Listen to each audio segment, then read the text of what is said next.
सुप्रभात मित्रांनो, मोरांबा या मालिकेच्या आजच्या भागामध्ये अक्षय रमाला बोलतो की तू या सगळ्यामध्ये खूप गुंतत चालली आहे रमा. तर रमा सांगते की मग दुर्लक्ष करायचं का तिच्याकडे, ती आपली मुलगी नाहीये म्हणून. तर अक्षय सांगतो की मी तसं बोललो का, मी फक्त एवढंच सांगतोय की ती आपली मुलगी नाहीये आणि जर उद्या आपल्याला मुलगी झाली तर तिच्याकडे दुर्लक्ष होईलच ना. तर रमा सांगते कसं होईल, उलट अर्थात तिला एक सख्खी बहीण म्हणून राहील ना. तर अक्षय वाटतं तसं नाहीये काही, हे फक्त तुला वाटायचं आहे, पण आपण तिची जबाबदारी नाही घेऊ शकत, कारण तिच्या लाईफमध्ये आपण फक्त तिचे काकू काकाच आहोत ना की तिचे आई बाबा. म्हणून तिचे लाईफचे डिसिजन आपण घेऊ नाही शकणार. तर इकडे रमा सांगते की हो बरोबर आहे तुमचं, पण आता जोपर्यंत विधाता हे त्यांना स्वतःला सावरत नाही तोपर्यंत तरी आपल्याला तिचीच काळजी घ्यावी लागेल ना.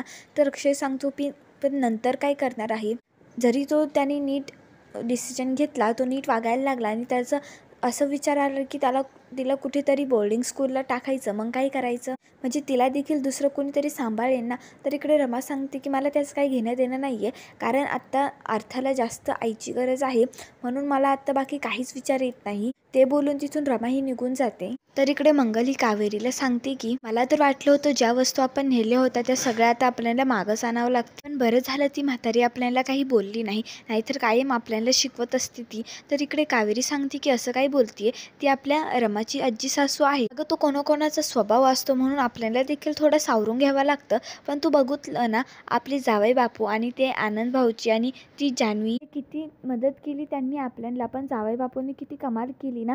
त्यांनी तर डायरेक्ट एवढं मस्त समजवलं आयाजींना की त्या लगेच समजल्या पण. तर मंगल सांगते की हो, पण म्हणूनच आपली रमा तिथे राहते, नाहीतर त्या म्हातारीने आत्ता तर त्या रमाला हाताला धरून बाहेर सुद्धा काढलं असतं.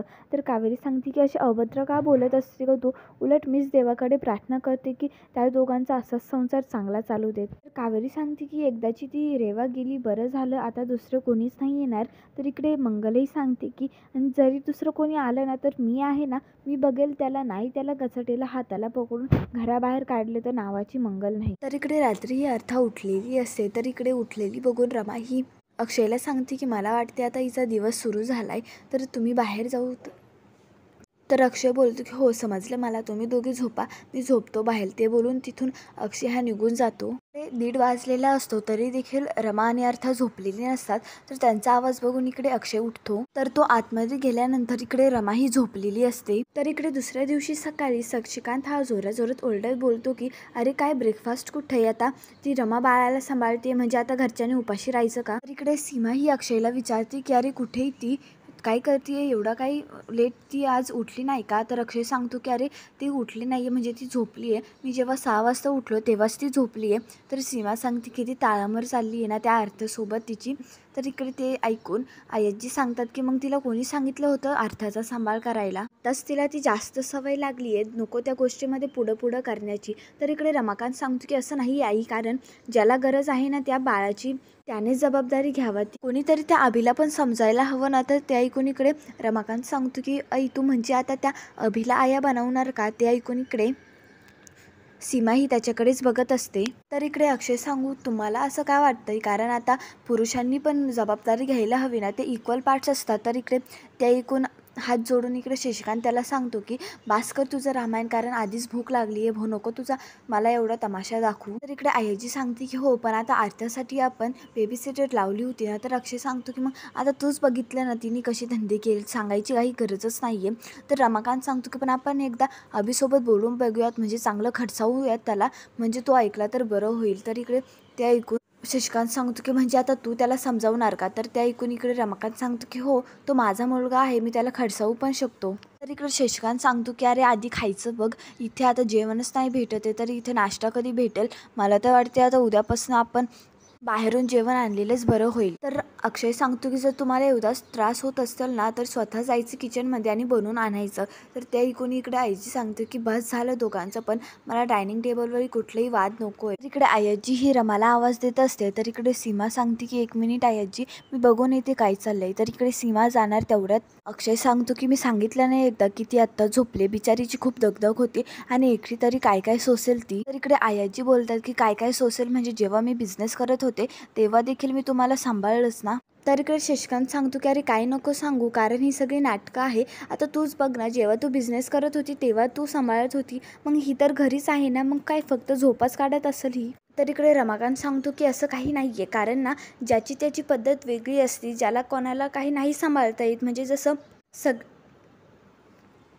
सगळे झाड हे वाईली असतात, एकसारखे नसतात ते, म्हणून आपल्याला सुद्धा त्यांना वेगळे वेगळे टाईपचे केमिकल्स आणि ते द्यावा लागतात. तर ते इकडे ऐकून शशिकांत सांगतो की मला वाटतं झालं आता विद्यापीठ याचं सुरू. कृषी विद्यापीठ ऐकून ऐकून मी स्वतः त्या कृषी विद्यापीठचा CPU झाला.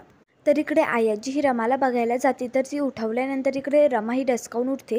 तर इकडे आयाजी सांगतात की अगं किती वाजलेत, एकदा बघ, तिकडे सगळे नाश्त्याला खोळंबलेत. तर इकडे रमा सांगते की नाही ते मी. तर इकडे लगेच आयाजी सांगतात की काही एक बोलू नको, जर तू बाळाला सांभाळायच्या नादामध्ये घराची दिशाभूल करत असेल ना, तर मी ते बिलकुलही खपून घेणार नाहीये. तर इकडे लगेच रमा सांगते की नाही नाही आयाजी, मी लगेच जाते. तर इकडे ती जाणार, तर आयाजी सांगते की नको नाटकं करू आता एवढी सगळी, कारण जर तुला होत नसेल ना तर आम्हाला सांगायचं ना, आम्ही सीमा, मी आणि मयुरी, आम्ही जान्हवी पण होतीच ना, त्यांना सगळ्यांना पण एक्सपिरियन्स आहे, त्यांनी केलं असतं. तर इकडे अक्षय सांगतो की तू माझं ऐकून घेते का आयाजी. तर इकडे आयाजी सांगते की आलाच, थोडं काही नाही बायकोला बोलला तर लगेच नवरा मागून तिला सावरायला यायची गरजच असते का अक्षय. तर इकडे आयाजी त्याला समजावते की जसं तुझ्या ऑफिसमध्ये तुला न सांगून कोणी घरी राहिलं तर तुला त्याचा पश्चाताप होणारच ना, आणि जर कोणी नाही राहिलं तर तुला ते सोपं पडेल ना, तसंच ह्या कामामध्ये पण तसंच आहे. तर तिचं ऐकून इकडे रमा सांगते की मी मान्य करते ना आयाजी की माझं चुकलंय, म्हणून मी सॉरी, मी आत्ता जाते आणि बनवते. तर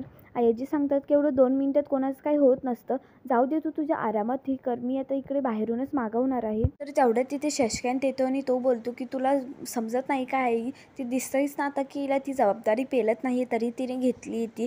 तर इकडे अक्षय सांगतो की जर तुम्ही त्या जबाबदारीची गोष्ट नाही बोलली ना तर ती बरी होईल.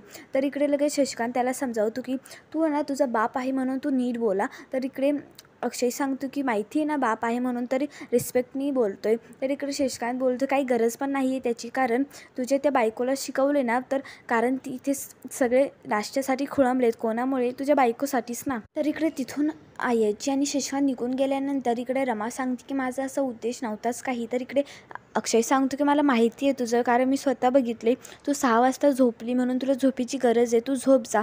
तर इकडे रमा सांगते की हो, पण आता फक्त 2 मिनटं झोपली आणि एवढा तमाशा केला, माझीच चूक आहे ना, मी अजून 2 मिनटं झोपली असती, जर अर्थाला माझी गरज आहे तर तिथे देखील माझी चुकीच झाली असती ना. तर इकडे आनंद आणि जान्हवी ही रूममध्ये असतात. तर इकडे आनंद सांगतो की किती फालतू मॅचवर कोणतेही भांडण करतात, अरे एवढ्या एवढ्या नाश्त्यावरून कोण भांडण करतात, यांना मॅच्युअरनेस नाही आलं वाटतं अजून, फक्त 2 मिनटं लेट नाही झालं त्यांनी एवढा तमाशा केला. तर इकडे जान्हवीचं लक्ष नसतं, तर तिचं तोंड बघून इकडे आनंद सांगतो की अरे मी तुझ्यासोबत बोलतोय आणि मी आत्तापर्यंत ना खूप वेळा असं बघितलंय की तू आत्ताच जास्त तुझे मूड स्विंग व्हायला लागले तर, कारण मी समजू शकतो की आरती गेल्यापासून आपल्या सगळ्यांचेच मूड स्विंग झालात, पण अरे तू मला सांगू शकते ना नेमकं काय झालं आहे ते. तर इकडे जान्हवी सांगते की जे काही आता आरतीच्या सोबत झालं तेच तर माझ्यासोबत झालं, तर म्हणूनच मला त्याची जास्त भीती वाटते. तर आनंद सांगतो की असं कसं होईल. तर इकडे जान्हवी सांगते की पण मला आता भीती आली तर मी आता तरी काही करू मग. तर इकडे आनंद सांगतो की बरं जाऊ दे, काम डाऊन, मी तुला टोटली समजू शकतो, आपण पण दोघे मिळून याचं देखील सोल्युशन काढूयात.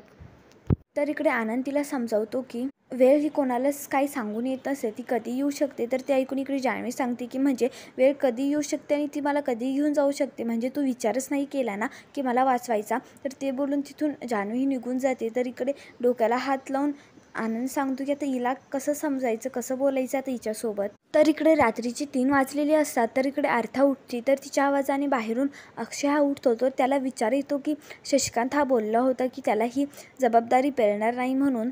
तर इकडे अक्षय रमाकडे जातो, तर रमा ही तिला शांत करून झोपवते. तर रमा सांगते की हळूच बोला ना, ती झोपली आता. तर अक्षय सांगतो की मग तू देखील झोप.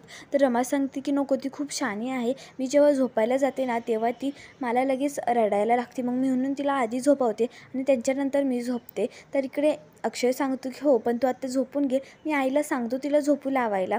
तर इकडे रमा सांगते की नको, मी लावले तिला झोपेन, तसं पण ती दुसऱ्याकडे ना कोणाकडे राहत नाही, गेली की ती 1.5 तास रडन आणि मग झोपल ती, म्हणून त्यापेक्षा ते नकोच ना, पण जाऊ दे ती झोपली म्हणून तुम्ही पण झोपत जा. तर ते ऐकून इकडे अक्षय हा निघून जातो. तर इकडे सकाळची 6 वाजलेली असतात. तर अक्षय तिला उठायला येतो. तर ते बघून इकडे रमा सांगते की मला झोप लागली होती का? तर अक्षय सांगतो काही नाही, पण तू 10 मिनटं झोप, मग मी तुला स्वतःहून उठायला येतो. तर इकडे रमा सांगते की नको नको, मला आत्ताच नाश्ता करावा लागेल, नाहीतर सगळे उपाशी राहतील. तर इकडे अक्षय सांगतो की तू माझं ऐक ना, तरी मी प्रॉमिस करतो ना 10 मिनिटानंतर तुला मी पक्का उठवेल ते. तर रमा सांगते की मग नक्की उठवाल ना तुम्ही, तरच मी झोपते, नाहीतर मला सगळ्यांची बोलणी ऐकावं लागेल. तर अक्षय सांगतो की नाही नाही, मी तुला 10 मिनिटांनी बरोबर उठवेल, तू झोप. तर इकडे नाश्ता हा सगळ्यांना अक्षय वाढत असतो. तर तिथे रमा येते आणि ती बोलते की तुम्ही हे सगळं का केलं? तर अक्षय सांगतो की का केलं म्हणजे रमा, अक्षय काय वाईली आहे का? जर एक तू जबाबदारी धरली आहे तर मी पण एक जबाबदारी घेतो ना तुझी, काय फरक पडतो? आणि तसं पण रमा, मला माहिती आहे आई होणं हे काही सोपं नाही आहे, म्हणून तू जर ती जबाबदारी घेतली तर त्याच्यामध्ये देखील तू ते चांगलीच पेलशील, मला एवढा नक्की विश्वास आहे. तर मित्रांनो, तुम्हाला आजचा भाग कसा आवडला ते कमेंटमध्ये नक्की सांगा आणि आपल्या मराठी मावळा चॅनेलला नक्की सबस्क्राईब करा. धन्यवाद.